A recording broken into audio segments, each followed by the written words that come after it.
Bien, jóvenes, muy buenas tardes o noches a la hora que puedan ver este video. El tema que vamos a tocar hoy es trigonometría. En este tema, lo que vamos a manejar principalmente son los elementos más importantes de la trigonometría. Eh, lo que vamos a utilizar principalmente para lo que es nuestros cursos, principalmente de lo que es en derivadas e integrales, que la vamos a utilizar grandemente. ¿Qué es trigonometría? Bueno, la trigonometría es un estudio que se hace de los ángulos en posición normal. ¿A qué vamos a llamar un ángulo en posición normal? Vamos a llamar un ángulo en posición normal aquel ángulo que se encuentra en posiciones, ya sea positivos o negativos. ¿Ok? Vamos a ver, tenemos estos dos planos que tengo acá. Vamos a indicar que un plano cartesiano se puede manejar de diferente forma. Vamos a indicar acá. Igualmente vamos a ir haciendo la deducción de estos elementos. Si yo vengo y denoto, por ejemplo, este movimiento, vamos a llamar a este ángulo en posición normal, pero de forma positiva.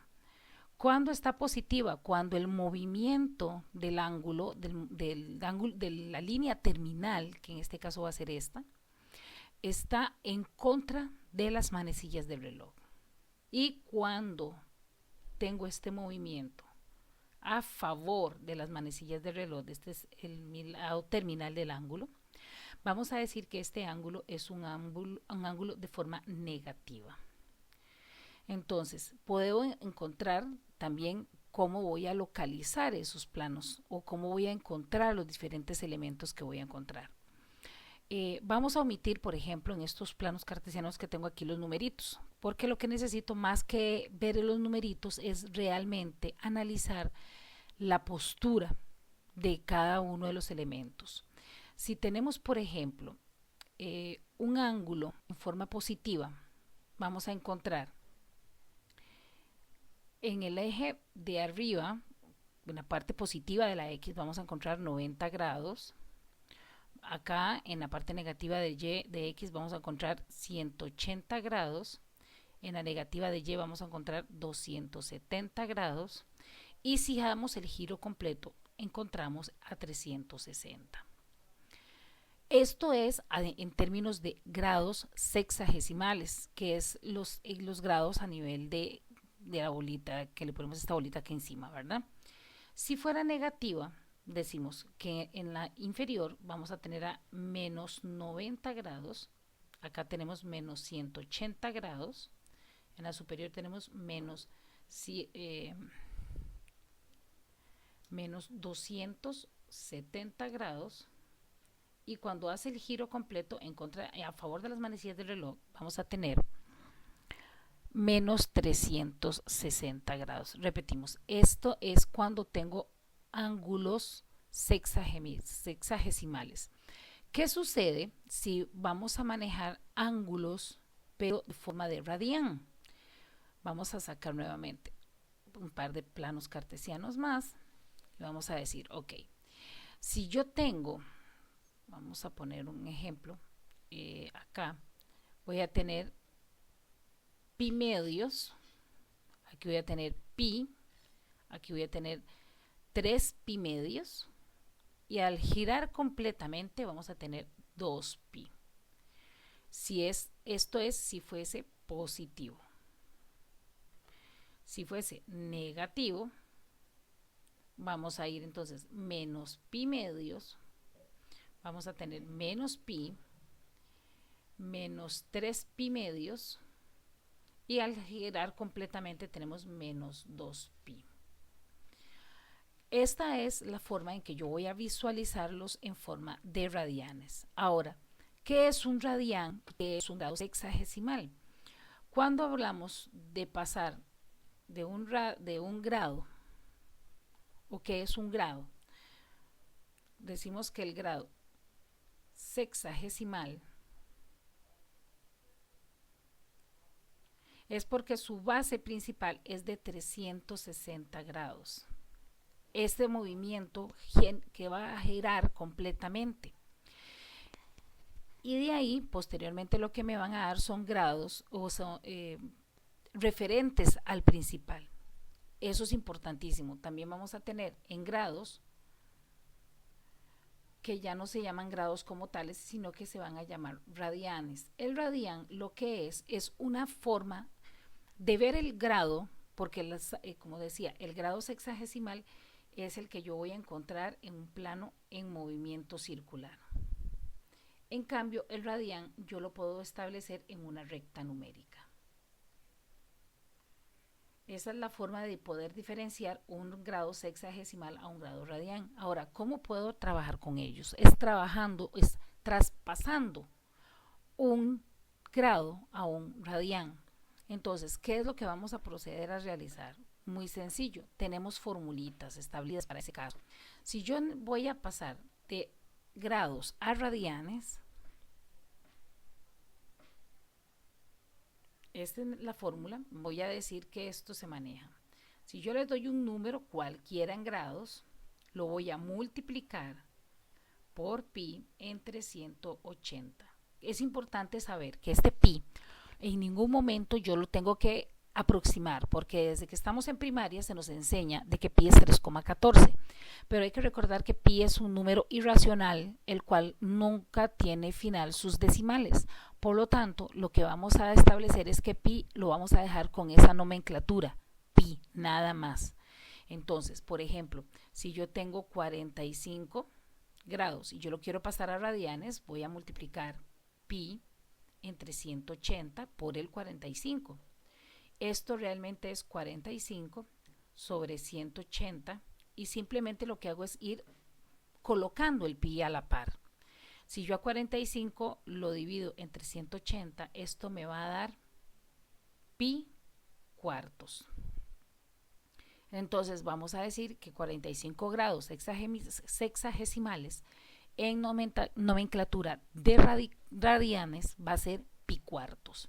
Si tengo 30 grados, igual multiplico por pi entre 180, esto me va a quedar 30 entre 180, lo que hago solamente por colocar pi al revés, a la par, y va a quedarme como pi sextos. ¿Ven? Así de sencillo. Si yo tengo igual en el ángulo perfecto, que eso lo vamos a ver más adelante, igual yo quiero ver cuánto es 60, igual hacemos la misma nomenclatura, 60 por pi sobre 180, que esto me va a dar 60 entre 180, igual solamente coloco pi a la par, esto me va a dar entonces como pi tercios. Estos son ejemplos, pocos de los ejemplos que vamos a ir manejando. Entonces, ¿qué sucede si yo ahora quiero pasar de radianes ahora a grados? De la misma forma, voy a decir, si yo tengo un número cualquiera, pero ese número está dado en radianes, entonces con pi voy a multiplicar ese número por 180 y el pi lo ponemos en el denominador. ¿Eso con qué razón? Para cuando yo venga acá y vea estos dos pis, uno arriba y otro abajo, puedo hacer cancelación. Esa cancelación a mí lo que me va a ayudar es poder eliminar eso y ya poderlos escribir en términos de un número como tal. Decimos entonces, veamos estos mismos ejemplos. Si yo tengo pi cuartos y quiero pasarlo a radianes, a grados, lo que digo es 180 entre pi. Puedo cancelar los pis, entonces me va a quedar que es 180 entre 4 y esto me va a dar 45 grados. Si yo tengo pi sextos y lo multiplico por 180 entre pi, igual cancelo los pis y me va a quedar 180 entre 6, lo que esto me va a dar 30 grados.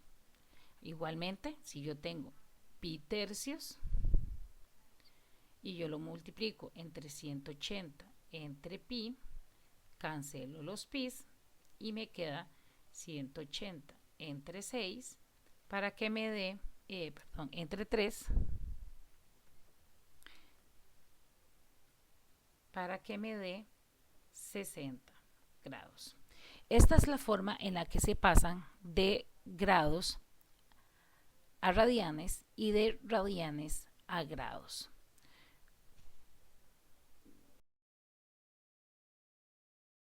También una de las partes importantes de lo que vamos a tener en trigonometría es en qué posiciones encontramos los diferentes grados principalmente.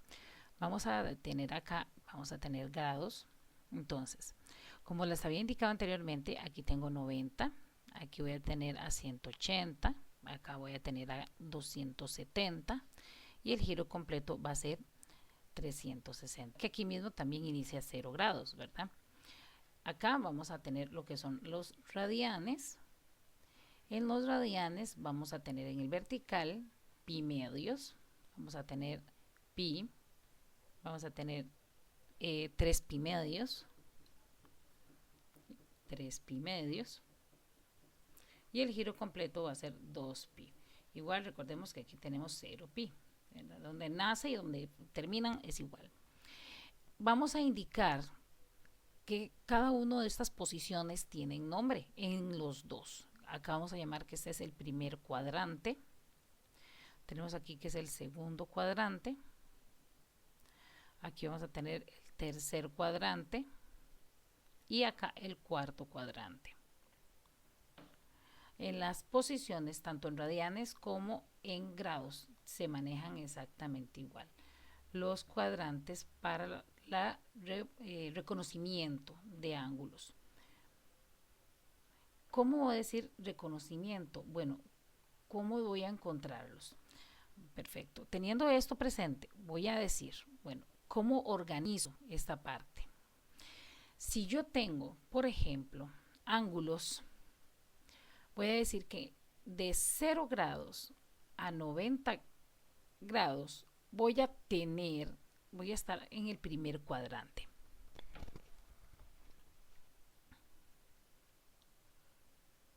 Si el ángulo está entre 90 grados y 180 grados, voy a decir que se encuentran en el segundo cuadrante. Si el ángulo está entre 180 y 270,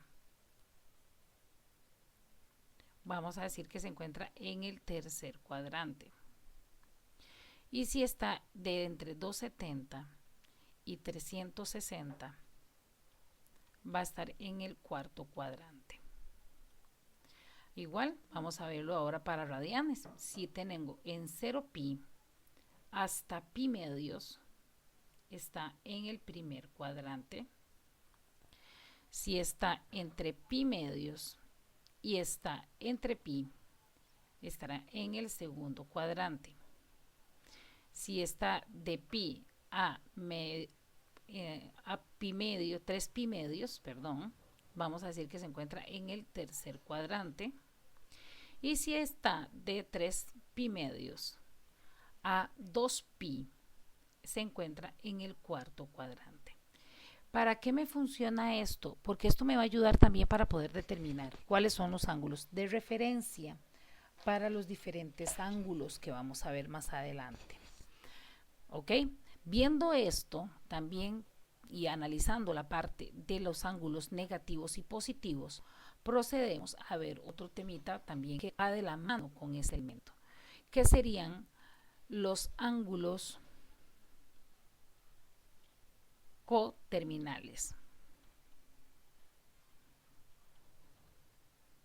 Cuando hablamos de ángulos coterminales, lo que estamos hablando, como su nombre lo indica, coterminal, termina en el mismo elemento.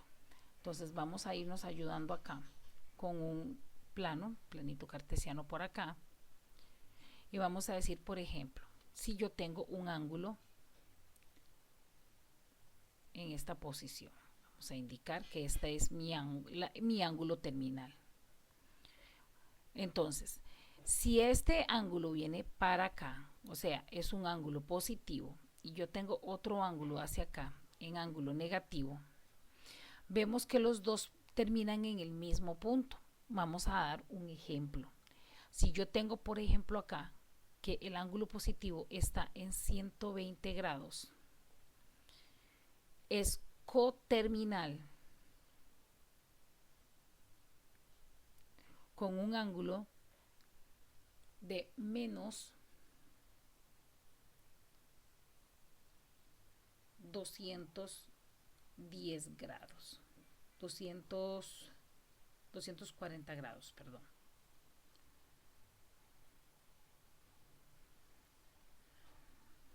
$240.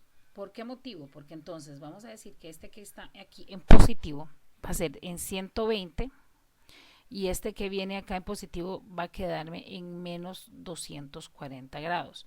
Si analizamos esta posición o los dos ángulos sumados me van a dar 360 grados.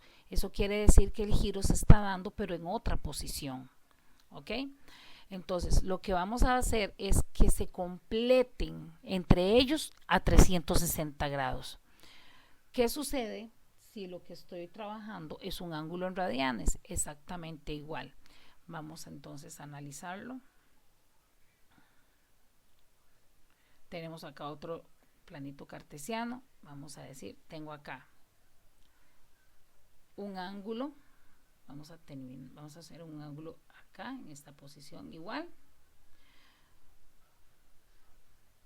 Vamos a decir que, por ejemplo, entonces tengo este ángulo acá en positivo, tengo este otro ángulo acá en negativo. Ahora este es un grado en radianes.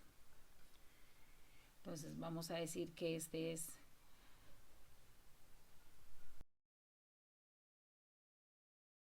decíamos entonces que si manejamos en radianes vamos a tener, por ejemplo, en este caso acá en radianes vamos a tener 3 pi cuartos. Este está en el segundo cuadrante, que este está entre, como lo habíamos analizado antes, entre pi medios y pi. ¿Ok? Si lo vemos, este ejercicio y este son exactamente el mismo, solamente que uno está en grados y el otro está en radianes. Entonces, ¿qué significa? Que vamos a tener acá en esta otra posición la contraparte en negativa que me lo va a cerrar. Significa que este ángulo en posición negativa van a ser entonces menos 5 pi cuartos.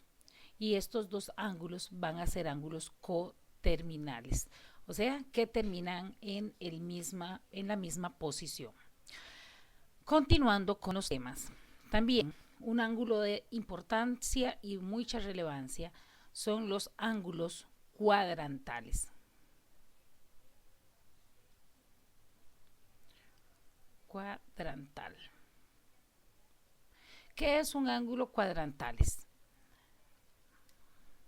Vamos a borrar por acá. Cuadrantales. Un ángulo cuadrantal es aquel ángulo que termina exactamente en uno de los ángulos cartesianos. Repetíamos que si yo tengo acá 90, si aquí tengo 180, aquí tengo 270, aquí tengo 360, si son ángulos, o si yo tengo pi medios, ok, vamos acá, pi medios, tengo pi, 3 pi medios, 2 pi. Vamos a decir entonces que un ángulo cuadrantal es aquel ángulo donde su lado terminal es exactamente el mismo ángulo o el mismo elemento donde termina. Vemos aquí, por ejemplo, que si apenas se sobrepone la parte roja sobre el ángulo, el eje de 90, entonces ese ángulo viene acá y termina exactamente en este. O que si yo venga y lo ponga, por ejemplo, en este punto de acá. Aquí tenemos el otro. Entonces yo voy a indicar que mi ángulo cuadrantal es aquel que termina exactamente en en uno de los ejes cartesianos, ya sea en su parte positiva o en su parte negativa. Entonces es importante manejar esos elementos entre los ángulos que vamos a manejar. Posteriormente, de estos ángulos también vamos a manejar lo que son los ángulos de referencia. Los ángulos de referencia se manejan en dos términos. Estos ángulos vamos a irlos manejando por giros o por posiciones. Las identidades trigonométricas, que también vamos a verlas un poco más adelante, vamos a irlas manejando de forma tal de que cuando yo trabajo, solamente se trabaja de 0 a 90 grados. Entonces vamos a ayudarnos nuevamente con otro planito cartesiano por acá. Vamos a decir que estos angulitos tienen forma de estudiarse. ¿Qué quiere decir forma de estudiarse? Que todo depende en qué cuadrante se posicionan. Como les decía, solamente la medida angular, ya vamos a identificar más adelante cuáles se manejan, vamos a tener en el primer cuadrante el ángulo como tal, vamos a llamar un ángulo alfa. Si el ángulo pertenece a el segundo cuadrante, para poder determinar cuál es su ángulo de referencia, voy a decir que es a 180 le resto el ángulo. Si el ángulo se encuentra en el tercer cuadrante, voy a decir que es el ángulo menos 180 grados. Y si se encuentra en el cuarto cuadrante, voy a decir que es 360 menos el valor del ángulo. Esas son las fórmulas que vamos a manejar principalmente para lo que es ángulos sexagesimales, o sea, los angulitos normales con los que siempre hemos trabajado. Ahora, ¿qué pasa si lo que yo estoy trabajando, en vez de ser este tipo de ángulos, vamos a ver que son radianes? Igual, yo voy a tener acá pi grados, cualquier elemento en grados. Vamos a ponerlo diferente. Vamos a decir que va a ser el número en grado, en pi. Va a estar entre 0 y pi medios. Entonces, si el ángulo lo encuentro en el segundo cuadrante, voy a decir que es pi menos el ángulo. Voy a decir si está en el tercer cuadrante, vamos a decir que es el ángulo en radianes, ¿verdad? Menos pi. Y si está en el cuarto cuadrante, vamos a indicar que es 2pi menos el ángulo en radianes que se me está dando. ¿Cómo voy a revisar este elemento? Bueno, veámoslo en unos ejemplitos. Si yo tengo, por ejemplo, el ángulo de 120,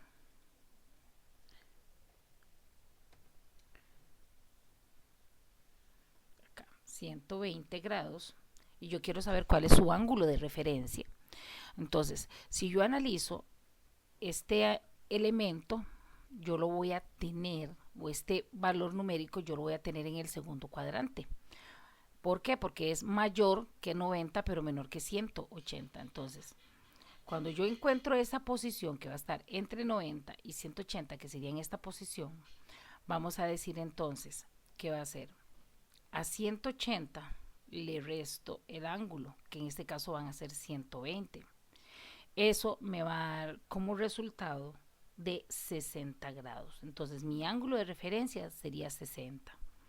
Si yo tengo 225, ¿dónde encuentro 225? 225 lo voy a encontrar en el tercer cuadrante, porque es mayor que 180 pero menor que 270. Entonces vamos a decir que es 225 menos 180. Esto me va a dar como resultado 45 grados. ¿Qué sucedía si yo tengo un ángulo negativo como menos 330 grados? En este caso, yo lo que voy a ver es que 330 se encuentra en el tercer cuadrante. Si lo veo de forma positiva, pero vean que está de forma negativa. ¿Qué quiere decir? Que él viene caminando en forma a favor de las manecillas del reloj. Y eso me va a indicar que efectivamente va a quedar, en vez del tercer cuadrante, me va a quedar en el primer cuadrante. lo que hago es simplemente quitarlo del ángulo. Entonces digo que es 360, que es el giro completo, le voy a restar 330 grados para que me dé un resultado de 30 grados. Entonces el del ángulo de menos 330, su ángulo de referencia va a ser 30 grados en forma positiva. Hay que recordar, repito nuevamente, que los ángulos de referencia siempre se van a encontrar en este cuadrante, en el primer cuadrante. Quiere decir que va a estarse siempre establecido desde 0 hasta 90. Igualmente si fueran radianes, tienen que estar establecidos desde 0 pi a pi medios. No va a extenderse más porque en ese caso vamos a manejarlo de otra forma. Vamos entonces ahora a analizar lo que es la trigonometría básica. En la trigonometría básica vamos a tener presente dos elementos importantes. Primero, vamos a revisar qué es un triángulo rectángulo, que sale principalmente de dos, o vamos a buscar las identidades que salen de dos elementos básicos. ¿Okay? Recordemos que los triángulos rectángulos son aquellos triángulos, según se establece, que tienen un ángulo recto, dos agudos, como en este caso. ¿Qué es lo que vamos a ir analizando? Bueno, el primero de ellos es un triángulo que sale principalmente de un cuadrado del lado 1 y su diagonal. Entonces decimos que este es lado 1, 1 y su hipotenusa sería raíz de 2. Estamos analizándolo como si fuera Pitágoras. El segundo triángulo sale de tomar un triángulo equilátero partido por su altura, donde sus lados son lados 2. Al partirse va a quedar lado 1 y la altura va a quedar raíz de 3. Teniendo entonces que este va a ser 30 grados, acá vamos a tener 60 grados y acá en el cuadrado, en la mitad del cuadrado vamos a tener 45 grados y 45 grados acá. Así es como realmente podemos determinar qué es lo que está sucediendo con estos triángulos. Es importante saber que esta parte ya se maneja como básica, como un elemento ya conocido, pero sí vamos a tomarlo acá, que por ejemplo un seno de una identidad trigonométrica, que es las básicas, seno de un ángulo cualquiera, va a ser siempre la posición de los lados según su posición de ángulo. Va a ser entonces el opuesto sobre la hipotenusa. Si hablamos del coseno, va a ser del adyacente, del lado adyacente a él, sobre la hipotenusa. Y si tenemos la tangente,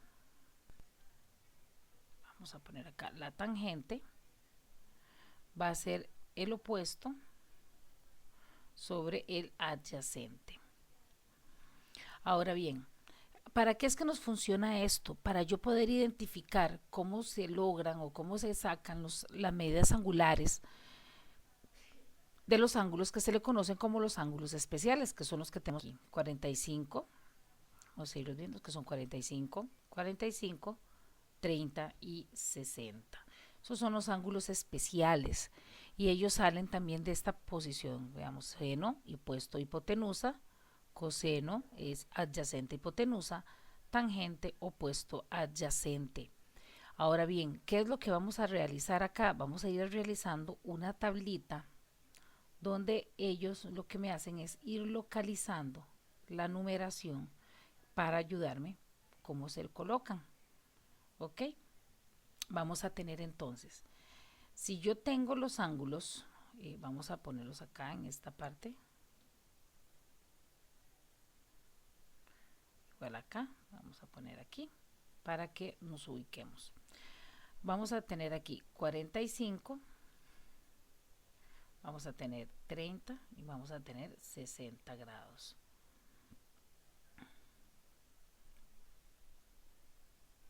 Ahora bien, si tengo el seno de 45, vemos que yo tengo 45 en ambas posiciones, así que es independiente cuál de los dos 45 agarre, siempre me va a dar el mismo valor.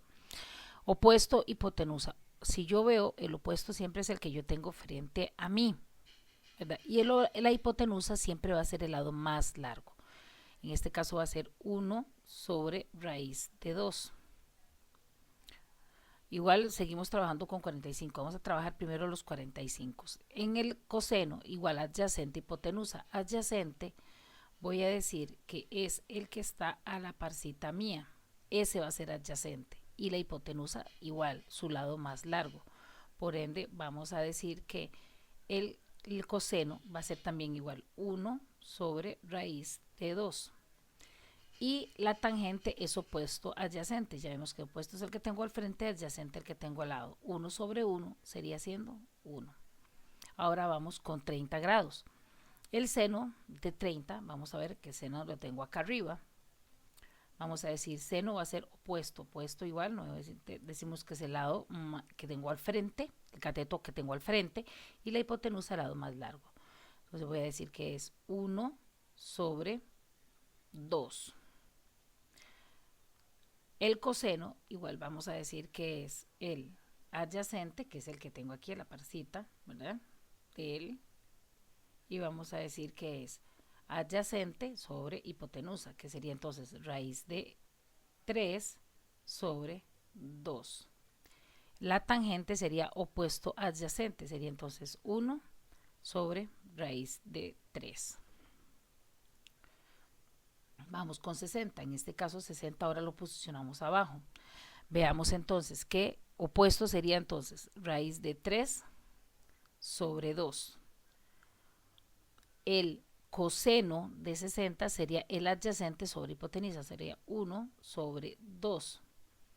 Y mi tangente sería opuesto adyacente, por ende sería raíz de 3.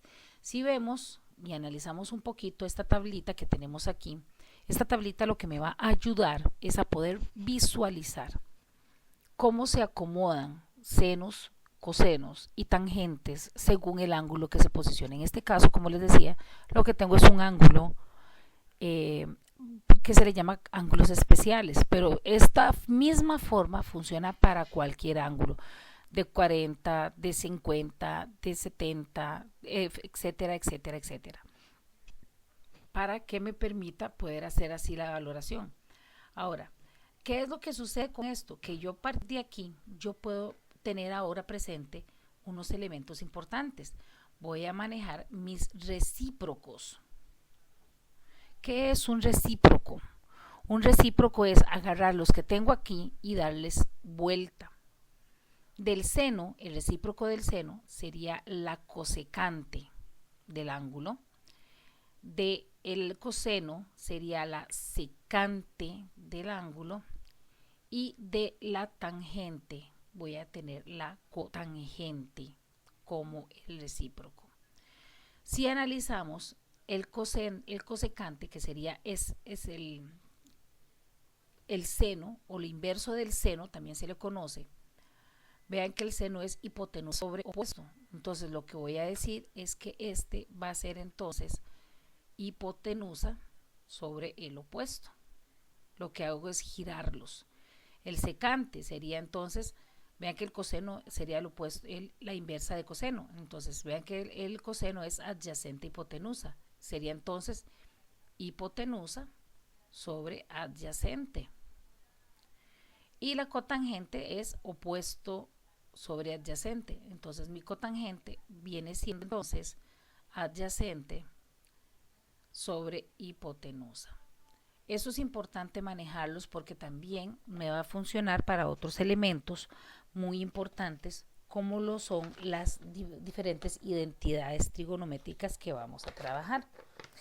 En este caso, cuando trabajamos con identidades, podemos revisar lo que es la parte de la circunferencia trigonométrica, que es uno de los elementos más importantes que se trabaja aquí en lo que es la parte de trigonometría.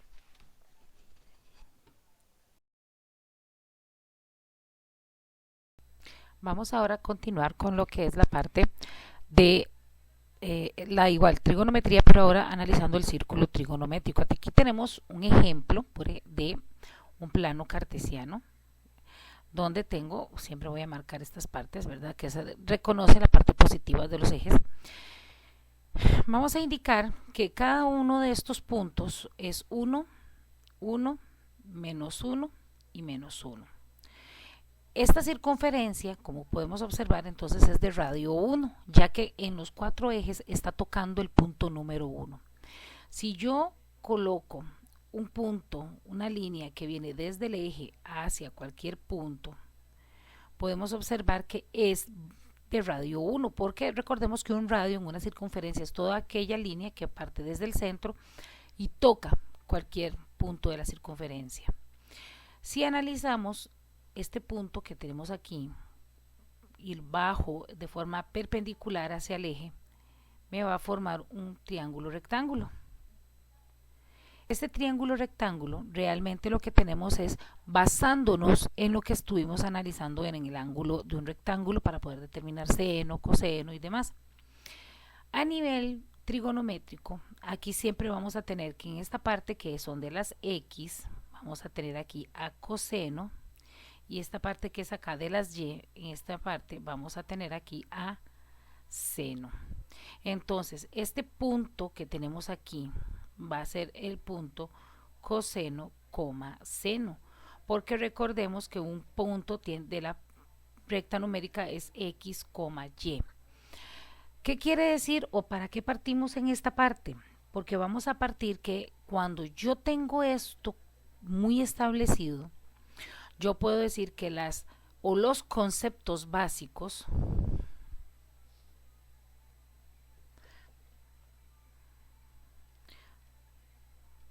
de la trigonometría siempre son ellos dos, seno y coseno. Todas las demás identidades trigonométricas nacen de ellas dos. Entonces, ¿qué es lo que vamos a ir viendo? Bueno, vamos a ver qué es una tangente. Una tangente, si lo vimos en el caso anterior que estábamos viendo en las bases, puesto es este elemento que vamos a tener aquí, el ángulo que abre aquí. Este va a ser el ángulo de revisión. Entonces vamos a decir que el tangente es opuesto y el adyacente. Entonces, ¿qué es lo que tenemos realmente? Que el tangente va a ser opuesto, que en este caso va a ser seno sobre coseno. De ángulo vamos a analizar. También, si vemos que la identidad trigonométrica, que son las diferencias, las inversas de ellas, o las recíprocas de ellas, vamos a decir que, por ejemplo, tengo de ese ángulo que va a ser entonces 1 sobre seno. Si tengo la secante de ese ángulo va a ser 1 sobre coseno. También vamos a tener quién es la cotangente. La cotangente es la inversa de la tangente. Entonces va a ser coseno sobre seno. También tenemos entre ellas, para hacer el estudio, lo que es como las pitagóricas. Las pitagóricas nacen del concepto básico de Pitágoras. El Pitágoras dice que a cuadrado más b cuadrado es igual a c cuadrado. Esta es la parte principal de Pitágoras. Ahora, ¿cómo nace de este triángulo? Particularidad. Vamos a ponerlo por acá. Vamos entonces a dibujarnos un triangulito.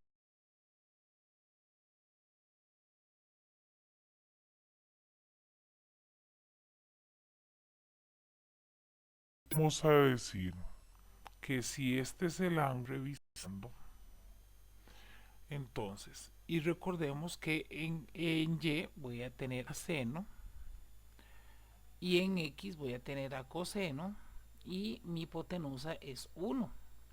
Entonces, si analizamos esto, voy a tener que va a ser coseno cuadrado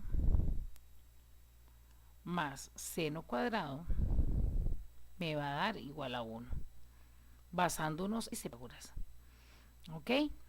¿Cómo puedo identificar? Que también yo puedo decir que seno cuadrado es igual a que yo diga 1 menos coseno cuadrado También puedo decir que coseno al cuadrado es igual que diga 1 menos seno. Esas son variantes de la misma fórmula. También se dan, por ejemplo, si cuadrado más seno cuadrado igual 1. ¿Qué sucede si a estos todos y los divido todos por coseno? Siempre por el mismo.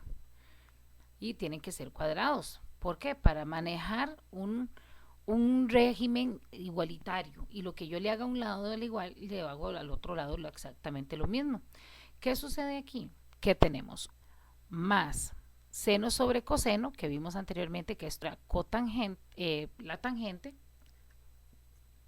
Seno sobre coseno es la tangente cuadrado del ángulo. Va a ser 1 sobre coseno, y 1 sobre coseno es secante al cuadrado. Otra variante de esta es que tangente al cuadrado es lo mismo que yo diga secante al cuadrado del ángulo menos 1. Otro caso particular que podemos ir revisando también es que qué sucede si nuevamente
en las identidades trigonométricas tenemos que tener presente los elementos que vimos anteriormente. Bueno, que es la secante, que es 1 sobre coseno, que es la cosecante, que es 1 sobre coseno, la tangente, que es seno sobre coseno, la cotangente, que es coseno sobre seno. Y las identidades pitagóricas son muy importantes. Una identidad trigonométrica lo que es una igualdad. Lo que vamos a hacer es que lo que tengo de un lado, tengo que modificarlo a tal manera de llegar al otro lado exactamente igual. Entonces, tenemos, por ejemplo, este caso. Tengo seno de x sobre la cosecante de x más el coseno de x sobre la secante de x, y dice que esto sea igual que 1. Quiere decir entonces que lo que yo voy a hacer es empezar a trabajar con esta parte que señalé acá, de tal manera de que con todos los movimientos por medio de sus identidades yo pueda llegar a 1. ¿Ok? Recordemos que todo tengo que ponerlo en valores seno, coseno, que son las básicas. Entonces, ¿qué vamos a hacer? Ok, seno ya está en su posición básica, por lo tanto no se trabaja. ¿Qué es secante? Secante es 1 sobre seno. Más coseno está en su forma básica. Y secante es 1 sobre coseno. Si analizamos, lo que tengo es una fracción sobre otra fracción. Recordemos que debajo de todo hay un 1, por lo tanto, ¿qué es lo que voy a proceder a hacer aquí? Vamos a hacer extremos y medios. Igual acá, extremos y medios. Eso quiere decir que vamos a multiplicar de la siguiente forma. Seno por coseno va a ser seno cuadrado. y 1 por 1, 1. No se pone, asumimos que ahí está. Igualmente vamos a ver extremos, que son los que se ponen arriba, coseno por coseno, coseno al cuadrado, y 1 por 1 es 1, por lo tanto no se pone. Y dice que esto tiene que ser igual que 1. Ahora, en las identidades pitagóricas habíamos llegado a esta conclusión, por lo tanto, coseno más seno cuadrado es igual a decir 1. Por lo tanto, esta es una identidad válida. Otro ejemplo que vamos a tener acá, 1 más seno de x sobre coseno de x. Dicen que esto tiene que ser igual a decir secante de x más tangente de x. Como yo lo que tengo es una suma, independientemente, este denominador se tiene que distribuir a ambos elementos de la suma. Entonces quiere decir que es 1 sobre coseno más seno sobre coseno. Entonces, si lo analizamos, esta parte, 1 sobre coseno, ya sabemos que es la secante de x, y seno sobre coseno es la tangente de x. Entonces, acá tenemos tangente de x. Como vemos, caemos al mismo punto, por lo tanto decimos que esta identidad también está válida. Jóvenes, esto es uno de los ejemplos que podemos trabajar en lo que son identidades, pues son movimientos. Vamos a trabajar un poco más con ejercicios que se los va a plantear para que puedan interiorizar estos temas. Es importante que lo estudien a profundidad. Conforme este video se les va a subir también una lista de ejercicios de todos los temas que estuvimos viendo acá, de forma de que ustedes puedan ir interiorizando. Este es el video para esta clase. Espero que les pueda servir. Ya saben, chicos, si están un poco, les cuesta un poco, deténganlo, devuélvanse lo que necesiten y repasen lo más que puedan. Espero les haya funcionado. Muchas gracias.